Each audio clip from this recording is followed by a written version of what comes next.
There we go. Let's start just to get our bearings, as we do just about every week. Down here at the bottom of this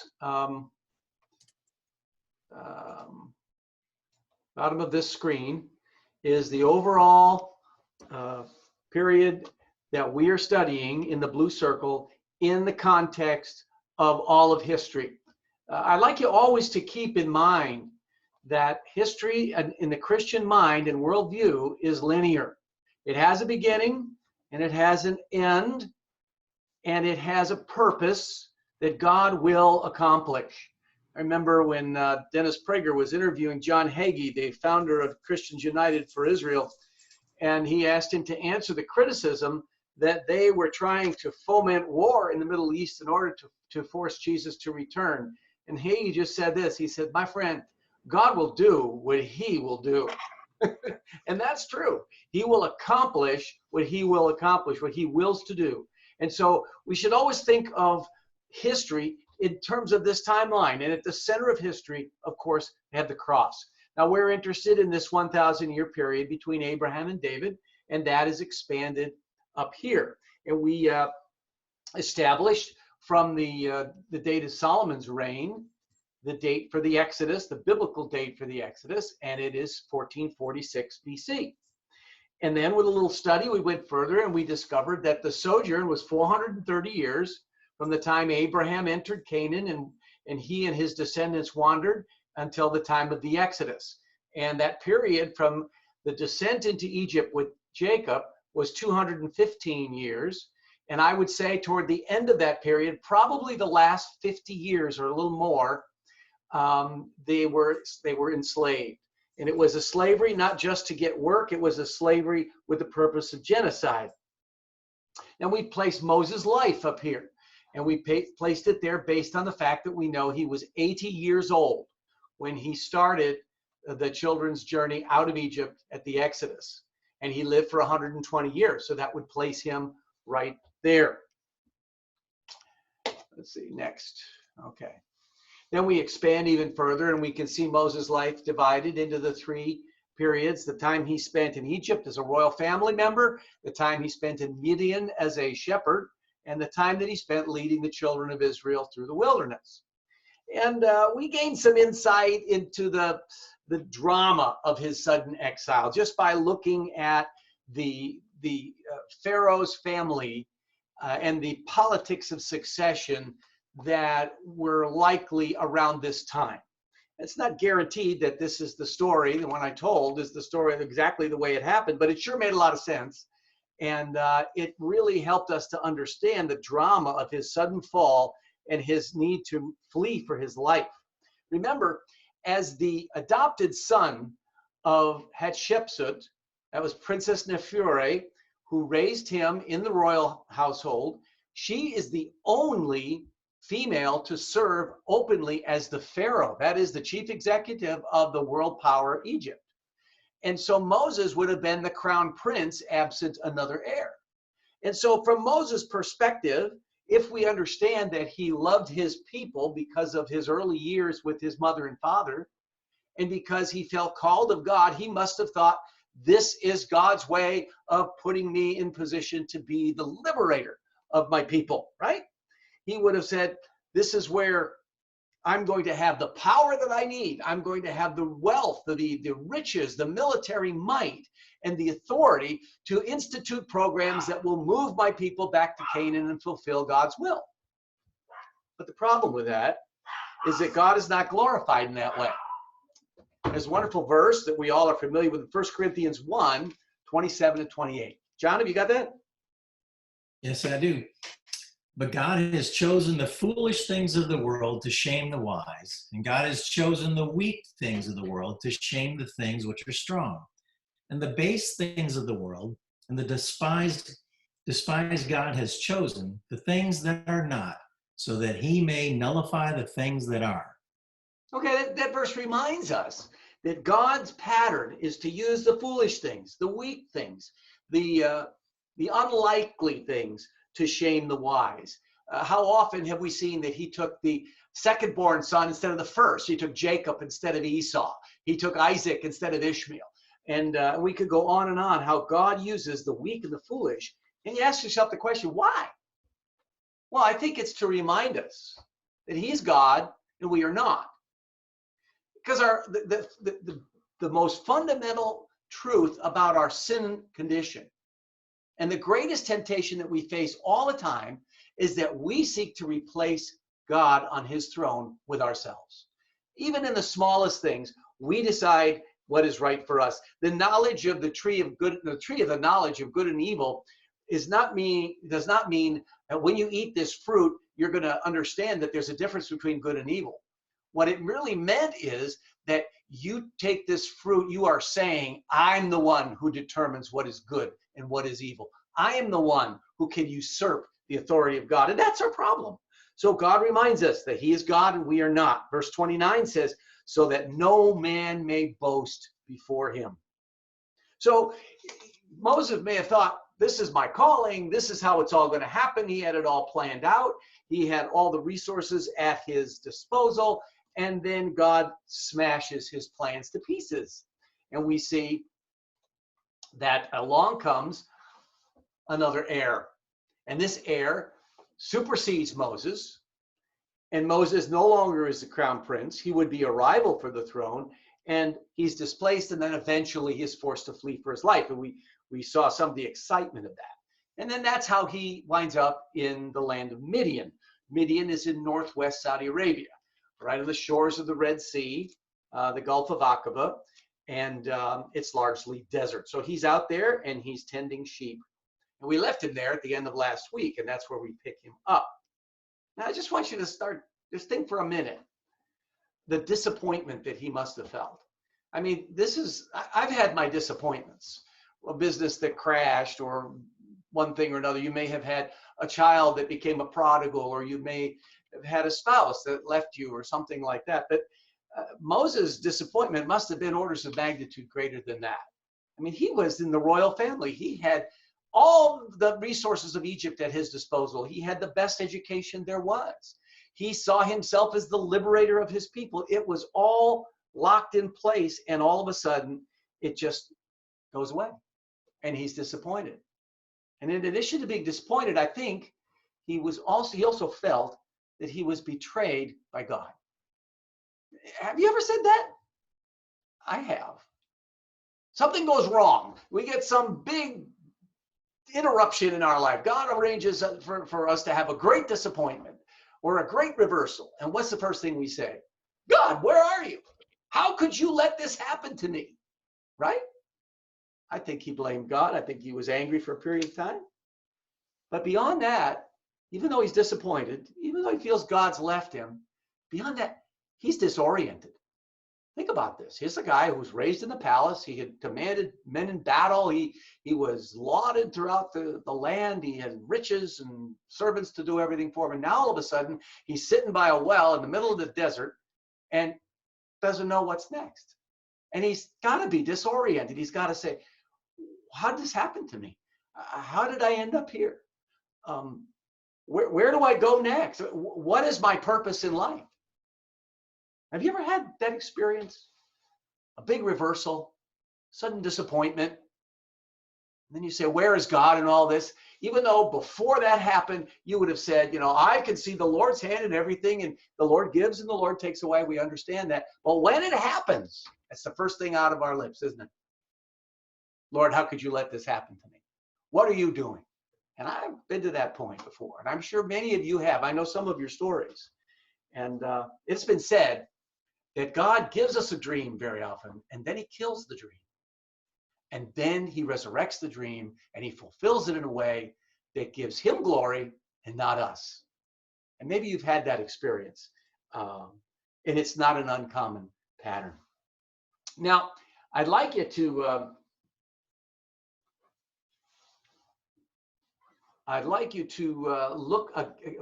take note of the route that he took. This is going to be important.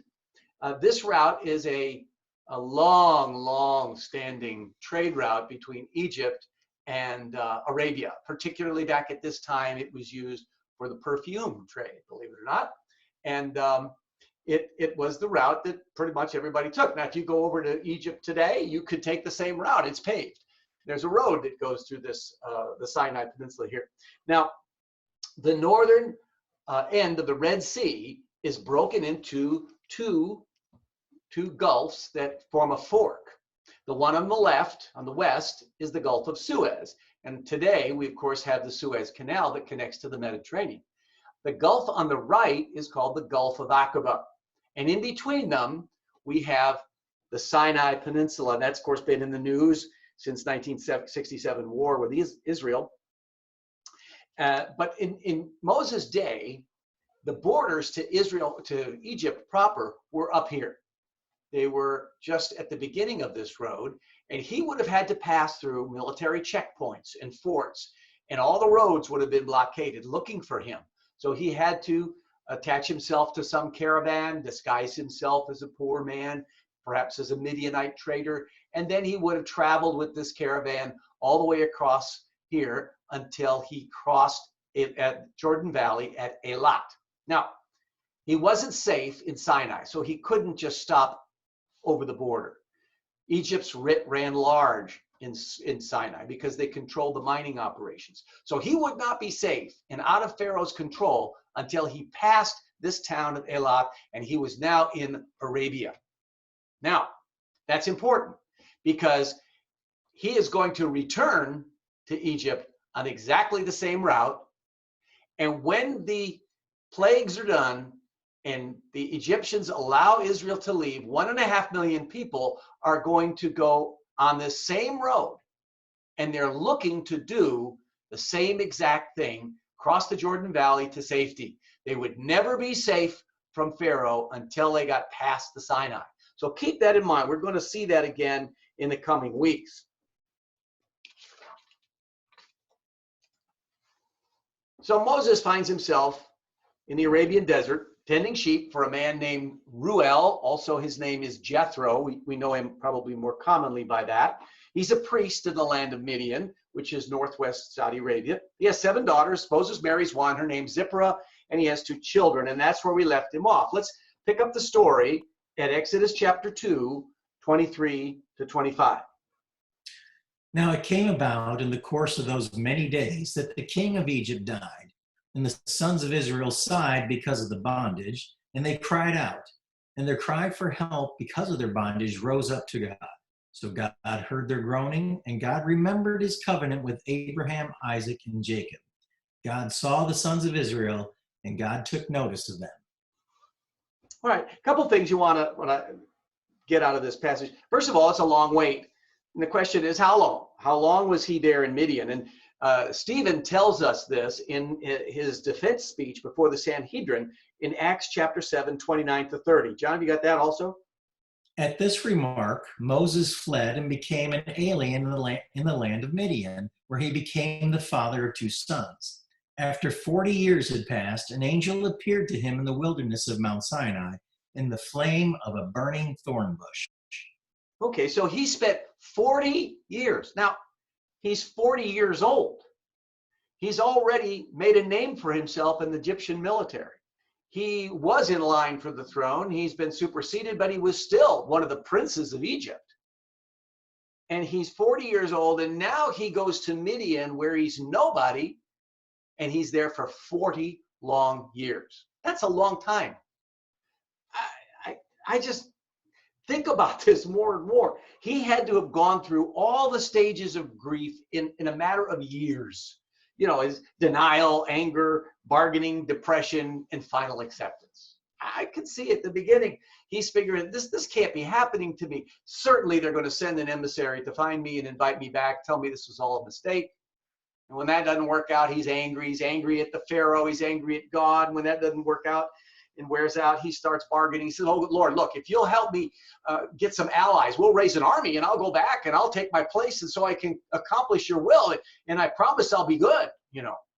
And nothing happens out of that either. And finally, he ends up to acceptance. Now, I can see he was in depression probably for many, many years. But after a while, it wore on him. And he found peace with it. He accepted it. Any hope that he could return to Egypt and resume plan A were non-existent. He must have accepted his lot. He must have abandoned his destiny as Israel's deliverer. He must have said, look, that would sound like a great dream, but I guess that isn't God's will. I'm just going to make my way here. And besides that, he's pushing 80 years old. 80 years old. Now, they lived to, maybe 100 to 130, but 80 years old is old no matter how you cut it. And he must have thought, my time's over. I'm looking just to make my way. I'm done. This was his valley of humiliation. Now, in the famous book, Pilgrim's Progress, John Bunyan speaks of the valley of humiliation. And Christian has to go down that valley. And in the valley, he fights with Apollyon, which is all the vices and the sins that are inherent in his sinful nature. And it's a struggle for him. And he finally makes his way out of that valley. But God uses the valley of humiliation, and many of us have been there. He uses it to take us down and to humble us. There's a difference between humiliation and humility. Now, Numbers chapter 12, verse 3 says about Moses something very interesting. It says, now Moses was a very humble man, more humble than anyone else on the face of the earth. So whatever God did, it took 40 years to do it and got him down to the point where he had the humility that he needed to have in order to do what God intended for him to do.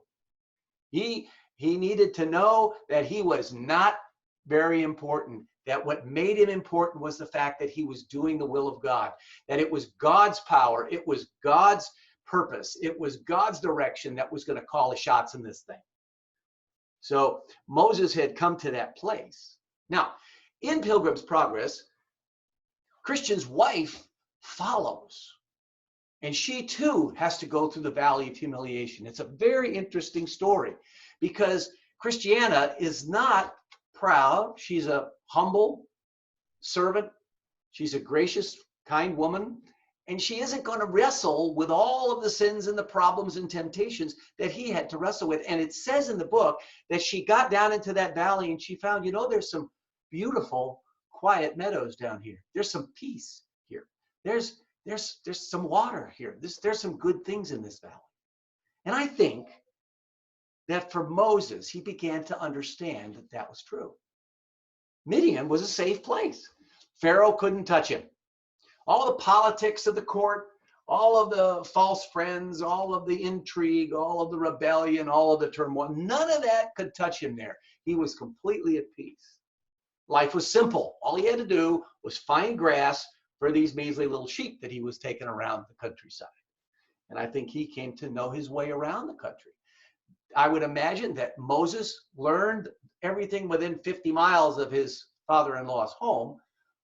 Every nook and cranny, every valley, he knew where he was. And of course, that's going to make a difference later on when he comes back, along with 1.5 million people, and he has to lead them into that desert. I also think he began to appreciate the stark beauty of it all. When we get out into nature, and many of us, we vacation to get away from this and get out to nature. Why? Because it's beautiful.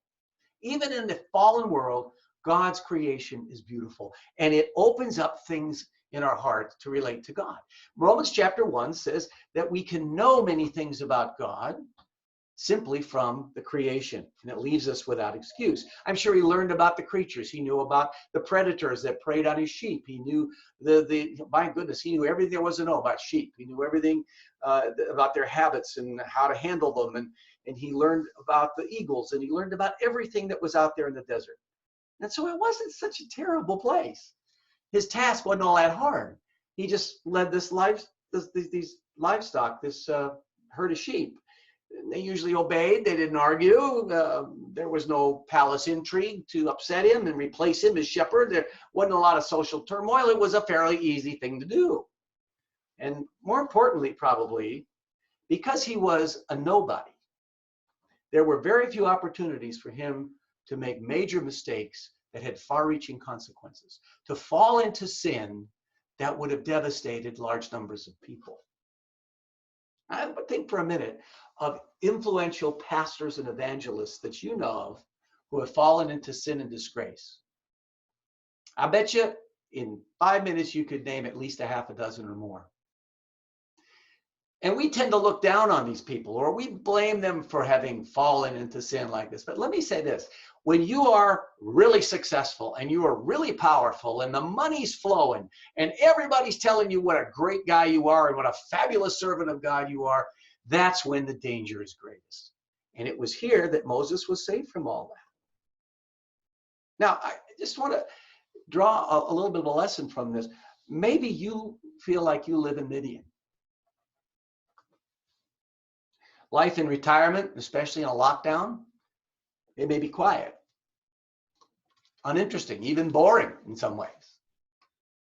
You're not out there on a great stage of life. You don't have great things to do. You're no longer required at work to do wonderful and important things. Nobody's really depending on you. You have a quiet life. And I think that most of us spend a good deal of our lives in Midian. Even some of God's great servants spent periods of time in Midian. And I want to just make two observations. First of all, in the will of God, Midian's not a bad place to be. One of my favorite little passages in Scripture is in Proverbs chapter 30, verses 8 and 9. John, could you read that for us? Keep deception and lies far from me. Give me neither poverty nor riches. Feed me with the food that is my portion, that I will not be full and deny you and say, who is the Lord? Or that I may be in want and steal and profane the name of God. Isn't that great? Lord, provide for me, even as the Lord's Prayer says, my daily bread. I really don't need much more than that. And keep me from becoming so wealthy or so successful or so popular or so smart that I begin to say, who is the Lord? That is to say, I forget God. And don't let me become so poor that I'm starving and I steal from my food. I like that. I think that is great.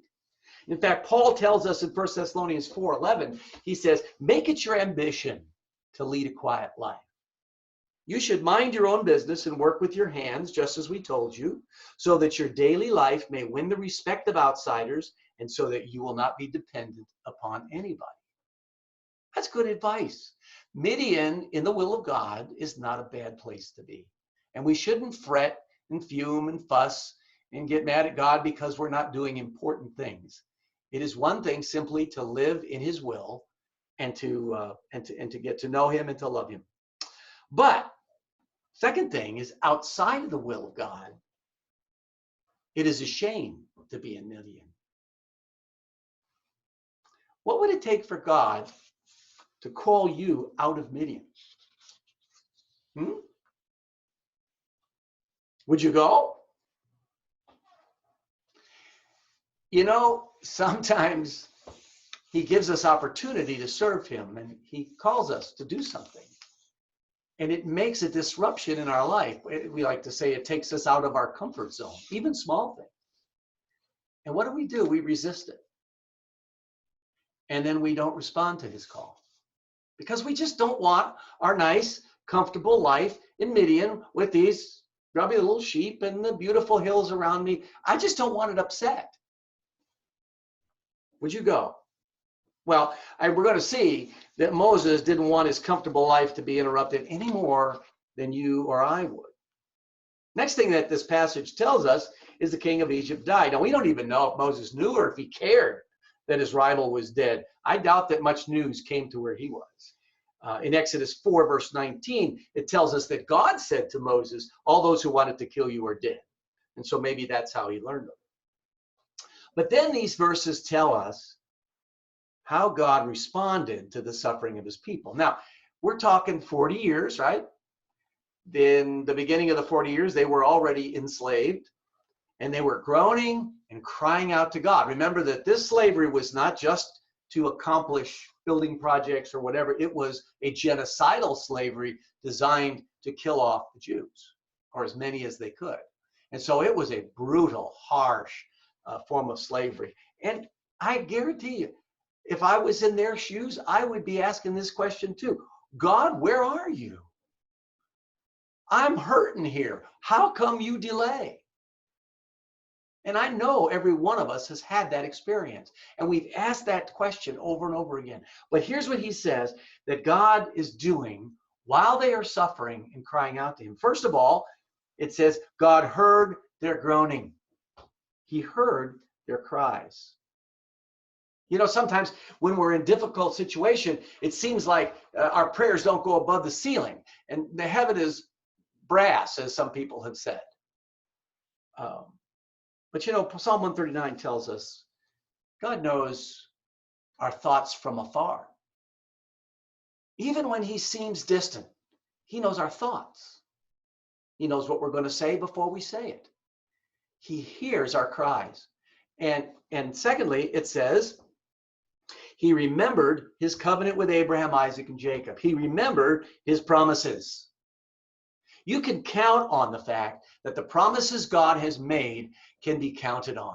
He may not appear to be acting right now the way you would do it or the way you would like him to, but you can count on his promises. And when you are feeling doubt and fear and loneliness or depression, the best therapy you can do is to recite his promises. And this is the importance of memorizing scripture. You know, sometimes I'll just sit there and start going over them again. Him that cometh to me, I will in no wise cast out. Come unto me, all ye that labor and are heavy laden, I will give you rest. He that hears my words, believes on him that sent me, has everlasting life, and will not come into condemnation. He's passed from death into life. To them that received him, to them gave he power to become the sons of God, even to them that believe on his name. Lo, I am with you, even unto the end of the earth. I mean, we could go on and on and on. And if you would just recite those in your mind, you will be amazed at what a wonderful soothing effect it has. It's therapy. And then last is this little phrase that I really, really love. It says, so God looked on the Israelites and was concerned about them. It's in the NIV.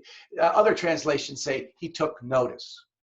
I think that's a little bit dry, but the idea of taking notice and being concerned, it says he cared. He cared. And boy, I tell you, we can endure a great deal if we know that God is aware of our problems. He hears our suffering and our cries. He has promised to deliver us eventually, and that he cares. He mourns when we mourn. He rejoices when we rejoice. That's wonderful news. He heard, he remembered, and he cared. And unbeknownst to Moses, God had already set in motion the events that would sweep him up and change the world. We have that song that says, even when I don't see him, he's working. And I think that's wonderful. That's true. That's very true. God will act in the fullness of time. And over again, we hear that phrase in the Bible, in the fullness of time. In the fullness of time, Christ was born of a virgin. In the fullness of time, God did this and God did that. And in the fullness of time, Jesus Christ will come again.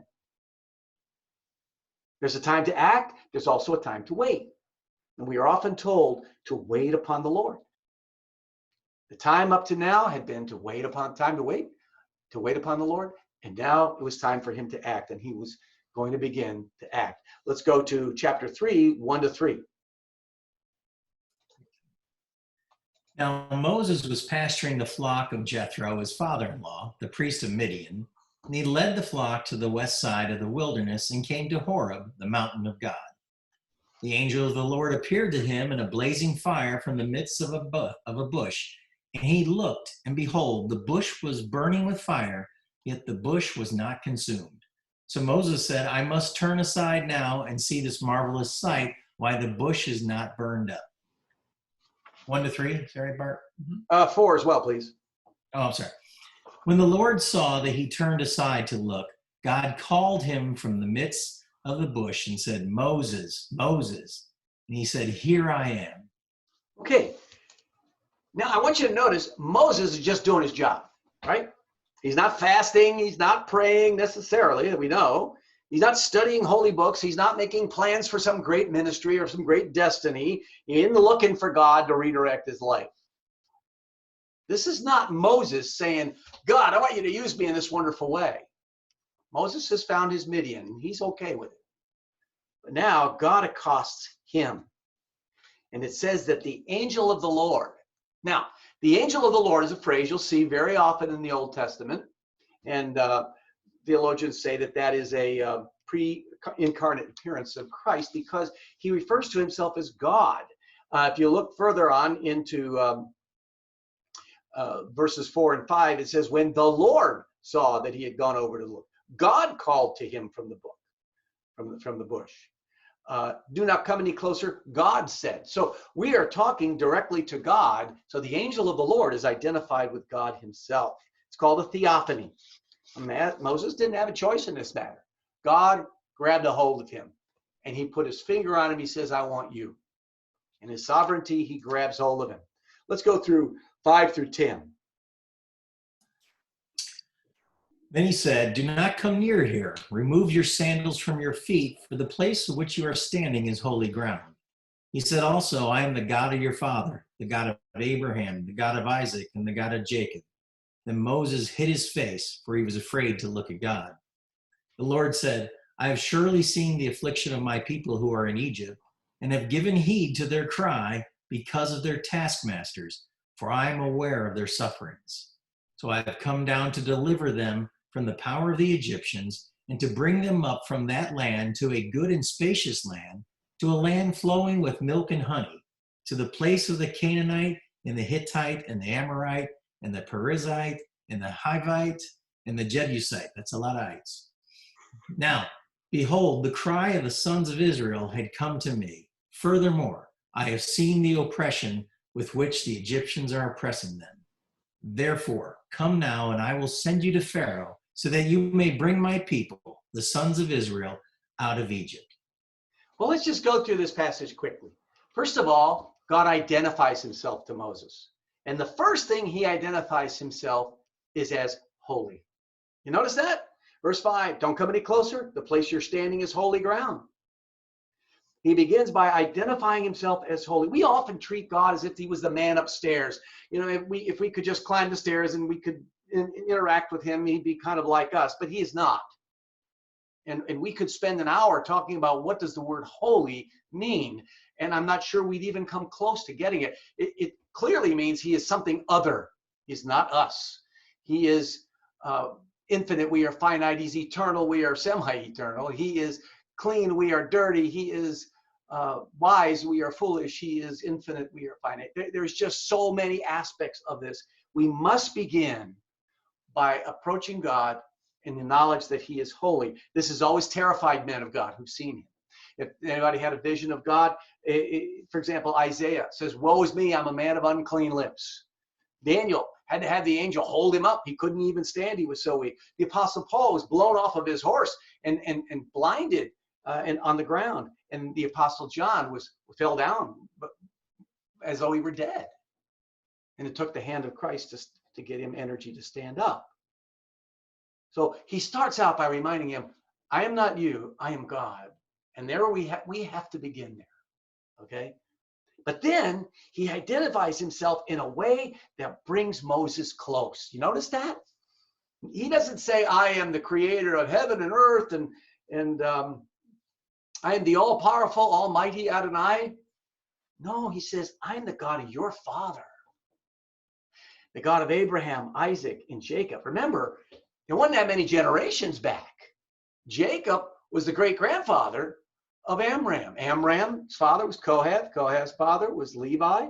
That'd be his grandfather. And Jacob was his father, which made him the great-grandfather.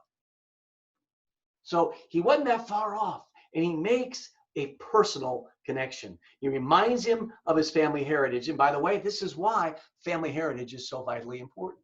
We want to pass on to our children the knowledge of God. I've often saw it in terms of, I have one hand that I'm holding onto the Lord, and my other hand is in my child's hand.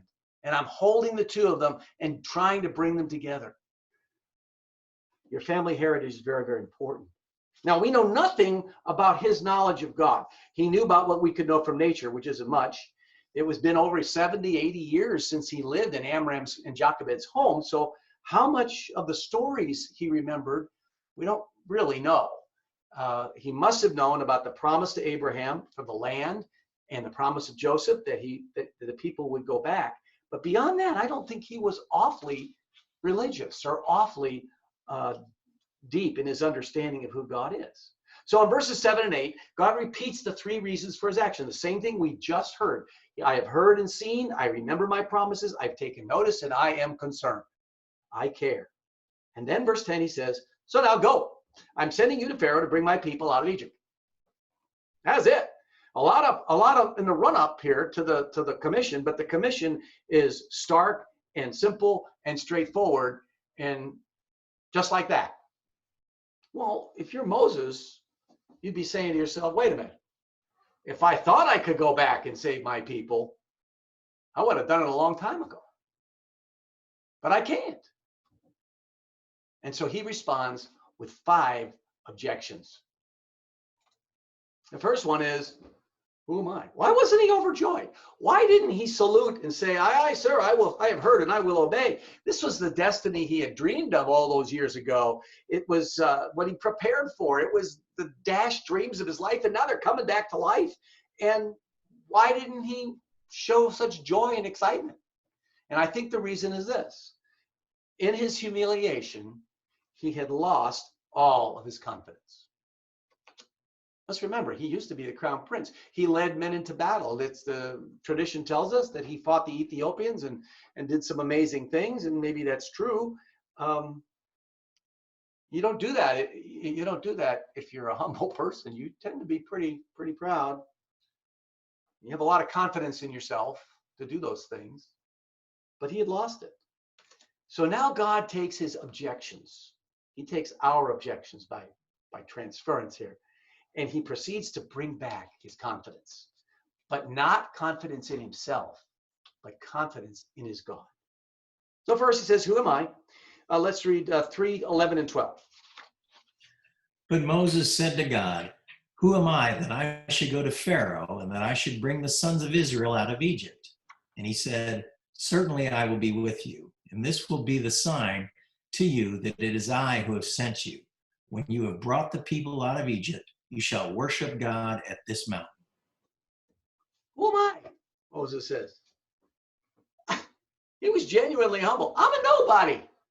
See these sheep? I'm here tending these sheep, looking for a patch of grass. That's it. That's all I do. I'm 80 years old. I'm over the hill here. I'm past my prime. I'm not anything special. And God doesn't argue with him. God doesn't say, buck up there, Moses. You're a good guy. You can do it. I know you can. No, God doesn't disagree with him at all. What he says is, I'll be with you. That's what God says to you and me. When you say, who am I to do this? Who am I to teach that Sunday school class? Who am I to go on that mission trip? Who am I to endure this hardship? And God says, nobody, but I'll be with you even unto the end of the age. Moses needs a new confidence that is focused on God. All right, so that's his first objection. Then Exodus 3, 13 and 14. Would you read that? Then Moses said to God, behold, I'm going to the sons of Israel, and I will say to them, the God of your fathers has sent me to you. Now they may say to me, what is his name? What shall I say to them? God said to Moses, I am who I am. And he said, thus you shall say to the sons of Israel, I am has sent me to you. Who has sent me? What am I going to tell people who has sent me? I mean, they're going to ask me, what is his name? And the fact that he makes the question in terms of what is his name tells you something about the world he lives in. He came from a polytheistic pagan culture. And consequently, there were gods for everything. And I'm sure that a lot of that was absorbed by the Israelites as they lived in slavery in Egypt. They didn't have a whole lot of stuff to base their theology on. And so there were gods everywhere.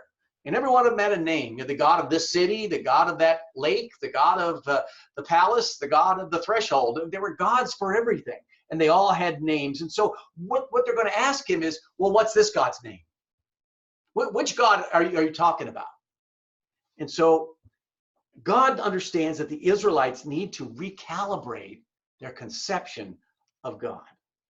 And he describes himself in almost philosophical terms with the simple phrase, I am.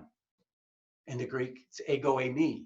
In the Hebrew, especially this Paleo Hebrew that doesn't have vowels, it's YHWH, the equivalent in the Israeli script. And it's known as the tetragrammaton, the 4 letters. And it seems to come from the initials of the phrase, I am that I am, or I am he who is, or I am he who brings into being. And what he's saying is, I'm not your run-of-the-mill garden variety God. I am the one who is, the self-existent one. I'm the uncaused cause of everything. Everything has a cause except one, and that's God. Now, interesting, we live in a culture that we can ask about the causes, and they'll take us all the way back to what? To the Big Bang. And what is the Big Bang grow out of? Well, what caused the Big Bang? Well, it's a singularity in space. Well, then they have to ask the question, where'd space come from? Where'd the singularity come from? There's no answer except to say that they are eternal. And some scientists say, yes, the Big Bang expands and it contracts, and this is going on forever, never, never, never. And so their God is matter and energy. And all pagan gods, all false gods, really are worshiping the creation. They are worshiping the things that God has made, not the God who made them. Romans 1 makes this so clear. It says they became fools and exchanged the glory of the incorruptible God for creatures made like birds and fish and animals and so forth. The sin of idolatry, one of the great sins, is to worship as God that which God has created. He is complete in himself. He has no need of anything. There is no other beside him. In Isaiah chapter 46, one of the great passages is, I am God, there is no other. I am God, and there is none like me. I make known the end from the beginning, from ancient times, what is still to come. I say, my purpose will stand. I will do all that I please. This is a different God than the one they were looking for a name for. And so he gives them this, that all these meanings are wrapped up in God. There's an interesting comment by a woman named Alyssa Rote in Christianity.com. It says, it is perhaps this multiplicity yet cohesion of meanings that most powerfully points to who God is. God is the unchanging, everlasting, all-powerful, undefinable creator of all. We have so many names for him, from the Almighty to Father to the Lord of hosts, but none can truly sum him up. Thus, when asked to name himself, God simply replies, YHWH, Yahweh, I am. That's good. That's a good point. Now, we use many names for God, but of course, this one is given especially to the Israelites in the Old Testament. And it will always appear in connection with his covenant relationship with his people. Exodus 3:15, verse 15. Would you read that real quick? God furthermore said to Moses, thus you shall say to the sons of Israel, the Lord, the God of your fathers, the God of Abraham, the God of Isaac, and the God of Jacob has sent me to you. This is my name forever, and this is my memorial name to all generations. Now, later in the Bible, we see lots of gods. There's Baal, there's Baal-zebub, there's Dagon, there's Molech, there's all these other gods. And there are gods that claim the kind of transcendence, such as the God of the Muslims or the God of the pantheists. And so he identifies himself, Yahweh, with the people of Israel, and he says, I am the God of Abraham, Isaac, and Jacob, the God who is in covenant with humanity through them and not another. This is a powerful and very important statement, because it says Allah is not Yahweh. Let me say that again. Allah and any other God is not Yahweh, unless he is the God who spoke to Abraham, gave promises to Isaac and to Jacob and to his people. This is the God that we worship. We need to be very careful when people just talk about God and make sure that we understand, are you talking about the God that appeared to Abraham, Isaac, Jacob, and then came to earth to be with us in the person of Jesus Christ? Now, in verses 16 to 22, he gives a whole lot more details on how to proceed. I'll let you read them yourself. what's going to happen when the Pharaoh refuses, and the plagues that are going to come, and ultimately how they're going to depart. God gives him the map. He tells him this is how it's going to happen. This is what's going to go down. And all of that, Moses ignores. And if he had listened, he wouldn't ask the next question. The next question is, but what happens if they won't believe me? Well, that's a reasonable question from a human viewpoint, but God has just told him that they're going to listen. Verse 18. And he told them what would happen thereafter. What's the problem here? Well, the problem here is he doesn't believe what God says. By the way, you notice we have all the same problems Moses had. We don't believe God when he says something. So God has got to be losing his patience. I really think he is at this point. But nevertheless, to help him along, he gives him 3 miraculous signs. And, you cast the staff down, turns into a snake, put your hand in, becomes leprous, put it in, comes clean. Pour some water on the ground, turns into blood. So he has these 3 miracles that he can work. And a lot of times God credentials his major moves in the world through miraculous signs. And Jesus and the lives of the apostles are good examples. But he says, I'll give you these 3 signs to help you. They'll believe you. Then he goes on to his third objection. Chapter 4, verse 10. Then Moses said to the Lord, please, Lord, I have never been eloquent, neither recently nor in time past, nor since you have spoken to your servant, for I am slow of speech and slow of tongue. How many times have we made that excuse? That's just an excuse, as if God were unaware of that. Of course he knew that. God reminds him of the obvious. He says, who made your mouth? Then he says in verse 12, now go! I will help you speak. I will teach you what to say. What more do you need? I sense a little bit of frustration here on God's part. And so then he goes to the real problem, chapter 4, verse 13. But he said, please, Lord, now send the message by whomever you will.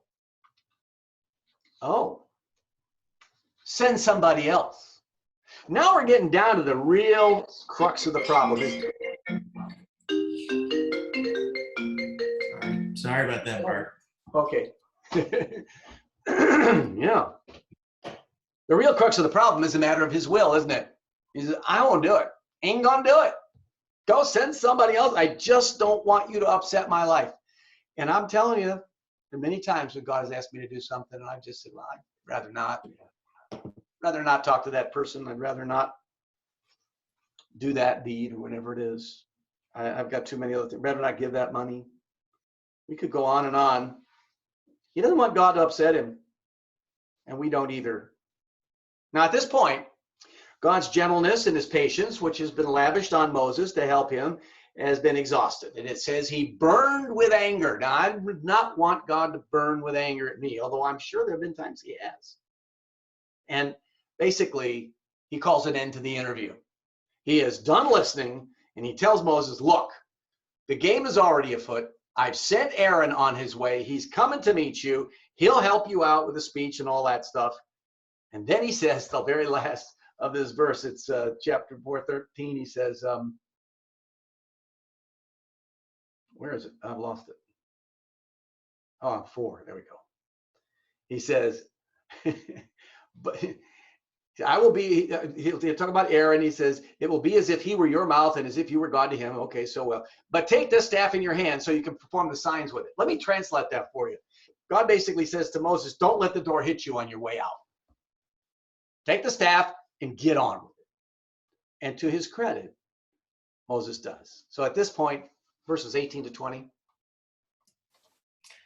Then Moses departed and returned to Jethro, his father-in-law, and said to him, please let me go, that I may return to my brethren who are in Egypt and see if they are still alive. And Jethro said to Moses, go in peace. Now the Lord said to Moses in Midian, go back to Egypt, for all the men who were seeking your life are dead. So Moses took his wife and his sons and mounted them on a donkey and returned to the land of Egypt. Moses also took the staff of God in his hand. Oh, that's interesting. First of all, Moses obeys. He goes home, gets his family together, sets out for Egypt. He does what God has called him to do.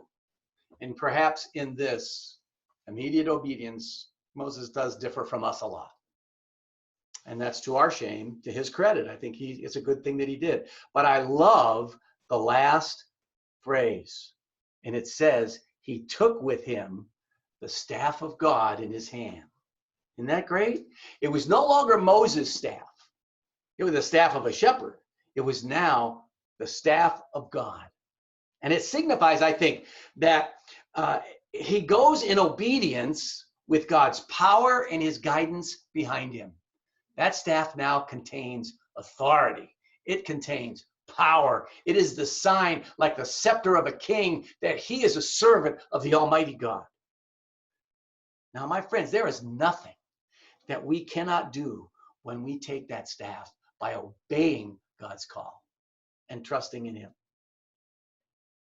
Has God called you to stay in a tough marriage? Remember, I can do all things through Christ who strengthens me. Has he told you to repent and make amends? I can do all things through Christ. Has he asked you to struggle with financial pressure? I can do all things through Christ. Has he asked you to endure the pain and the suffering of cancer or some other disease? I can do all things through Christ. Has he asked you to endure persecution, or will he perhaps ask you to endure imprisonment or be killed for his sake? I can do all things through Christ.